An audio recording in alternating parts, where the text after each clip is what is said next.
Emotional plus comedy motivational speech. అందరికీ నమస్కారం. Degree మాత్రమే కాదు, దాంతోపాటు కనీసం ఒక ప్రస్తుత స్కిల్ కూడా నేర్చుకోండి. ఒక ఫ్రెండ్ అన్నాడు, బ్రో డిగ్రీ అయిపోయాక నేర్చుకుంటాను.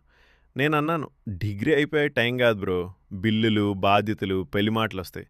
కాలం ఎవరికోసం ఆగదు. అమ్మా నాన్నలు వయసు పెరుగుతుంది, బాధ్యతలు ఎత్తు పెరుగుతాయి, జీవితంలో ఎన్నో సునామీలు వస్తాయి. అప్పుడు మళ్ళీ మొదటి నుంచి మొదలుపెట్టడం కష్టం.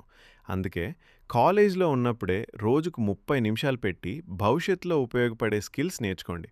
ఏఐను ఎలా ఉపయోగించాలి, సమస్యలను ఎలా పరిష్కరించాలి, కమ్యూనికేషన్ ఎలా మెరుగుపరచాలి, ఫైనాన్షియల్ నాలెడ్జ్ ఎలా పెంచుకోవాలి, డిజిటల్ ప్రపంచానికి ఎలా అలవాటు పడాలి, కొత్త టెక్నాలజీలను ఎలా నేర్చుకోవాలి, తనను తాను ఎలా మెరుగుపరుచుకోవాలి. ఈ రోజుల్లో YGradPat.com లాంటి కొత్త ప్లాట్ఫామ్లు కూడా డిగ్రీతో పాటు ప్రతిరోజు 30 నిమిషాలు నేర్చుకునే అలవాటు పెంచడానికి ఉపయోగపడే జ్ఞానాన్ని అందిస్తున్నాయి. ఒక ఇంటర్వ్యూలో tell me about your self అని అడిగితే, సార్ నేను బీటెక్ చేశాను అని మాత్రమే చెప్పడం కాకుండా, నేను ప్రతిరోజు నేర్చుకుంటాను, కొత్త టెక్నాలజీలకు అలవాటు పడతాను, సమస్యలు పరిష్కరించగలను అని చెప్పగలిగితే అదే నిజమైన ఆత్మవిశ్వాసం.